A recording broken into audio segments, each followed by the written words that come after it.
Okay, hello everybody, welcome to try school Telugu. ఈ వీడియోలో మనం డిలీట్ స్టేట్మెంట్ ఎలా వాడతామో చూద్దాము. సో ఫస్ట్లీ డిలీట్ అంటే మనం అది కంప్లీట్ డిలీట్ రాయము. అకార్డింగ్ టు ద సింటాక్స్ మనం ఏం చేస్తామంటే డిఈఎల్ అని చెప్పేసి రాస్తాం. ఓకేనా, we write that as DEL statement.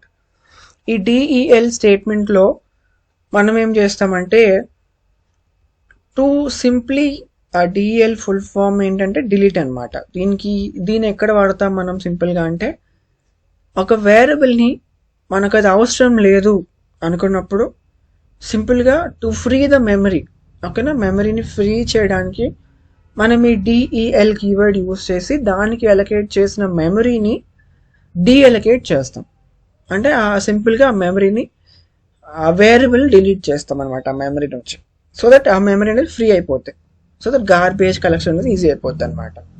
Okay, firstly ఒక 2 పాయింట్స్ చూద్దాము, ఒక స్మాల్ ప్రోగ్రామ్ కూడా చూద్దాం. Okay, so DEL is a keyword in Python. Firstly DEL అనేది ఏంటో ఒక కీవర్డ్ అనమాట పైథాన్లో. Okay, as I told break, continue, if, pass ఇవన్నీ కూడా కీవర్డ్సే. ఓకే, ఇక్కడ కూడా డిఈఎల్ ఇస్ అ కీవర్డ్.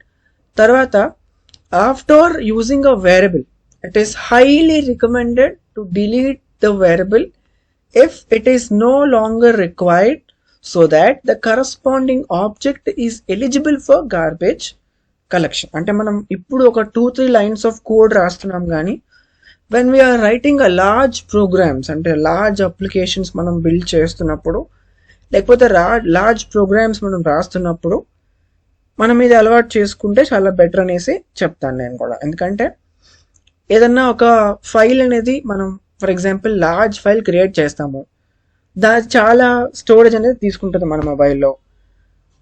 మనం దాన్ని యూస్ చేయట్లేదు అనుకోండి, ఏం చేస్తాం మనం? డిలీట్ చేస్తామా చేయమా?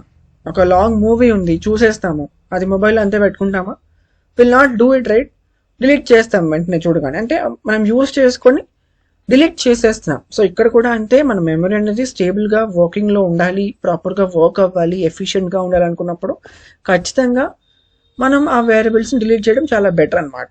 ఓకే, సో దానికోసం డిఈఎల్ కీవర్డ్ యూస్ చేసి డిలీట్ చేస్తాం. ఓకేనా, ఆఫ్టర్ డిలీటింగ్ దిస్ మనం ఆ వేరియబుల్ని యాక్సెస్ చేయడానికి ట్రై చేసామంటే ఖచ్చితంగా will get an error. Okay, చూడండి ఇక్కడ అదే చెప్తున్నాడు, after deleting a variable we cannot access that variable, otherwise we'll get an name error. ఓకేనా, అదే చెప్తాను, డిలీట్ చేస్తే యాక్సెస్ చేయమంటున్నాడు, ఇట్స్ నాట్ డిఫైన్ కదా. ఓకే, కొన్ని పాయింట్స్ చెప్తాను, కొన్ని పాయింట్స్ చెప్పేసి I will end the session.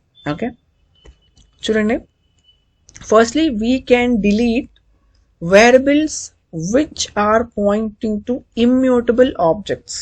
అంటే ఇమ్యూటబుల్ ఆబ్జెక్ట్స్ మాత్రమే మనం ఏం చేయొచ్చు అంటే డిలీట్ చేయొచ్చు. మ్యూటబుల్ ఆబ్జెక్ట్స్ని డిలీట్ చేయలేము. ఓకేనా, సో ఇమ్యూటబుల్ ఆబ్జెక్ట్స్ని మనం డిలీట్ చేయొచ్చు, కానీ మనం ఇమ్యూటబుల్ ఆబ్జెక్ట్స్ లోపల ఉన్న ఎలిమెంట్స్ని డిలీట్ చేయలేమని చెప్తున్నాడు.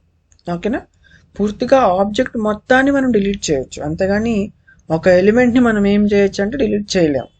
దట్స్ ఆల్ ఒక సింపుల్ పాయింట్ అది. ఓకే, మ్యూటబుల్ ఎట్లా అయిందంటే మనం దట్స్ ఆబ్జెక్ట్ గురించి చెప్తున్నాడు ఇక్కడ, అంతే. సో ఎర్రర్ వచ్చేస్తుంది మనకి అనమాట. ఓకేనా, సో అట్లా ఉంటుంది. డిలీట్ ఆబ్జెక్ట్ అర్థమైందని అనుకుంటున్నాను నేను. If you have any doubts you can comment me out. Okay, ఒక సింపుల్ ప్రోగ్రామ్ చేద్దాం మనం. ఎర్రర్ వస్తుందా రావట్లేదా మొత్తం కూడా చూడటానికి ట్రై చేద్దాం అనమాట ఇక్కడ. ఓకేనా, సో ఫస్ట్లీ నేనేం చేస్తానంటే ఇక్కడ ఎక్స్ అని చెప్పేసి తీసుకుంటాను. సమ్ ఎక్స్ ఈక్వల్ టు 90 అని తీసుకున్నాను. ఫస్ట్ నేను ప్రింట్ చేశాను, ప్రింట్ ఆఫ్ ఎక్స్ అంటాను, కానీ తర్వాత నేను డిలీట్ చేస్తాను, డిఎల్ ఆఫ్ ఎక్స్ అంటున్నాను. మళ్ళీ ప్రింట్ చేయడానికి ట్రై చేస్తాను, చూడండి. సో ప్రింట్ చేయడానికి ట్రై చేశాను. ఓకే, రన్ చేశాను, చూడండి ఏమైంది. ఫస్ట్ మనకి ఎర్రర్ వచ్చింది, ఎక్స్ ఈస్ నాట్ డిఫైన్డ్ అని. తర్వాత ఏమైంది, we have got the output అనమాట. అండ్ దీన్ని కామెంట్ చేసి చూస్తే we can see that the output is not there. ఓకేనా, సారీ.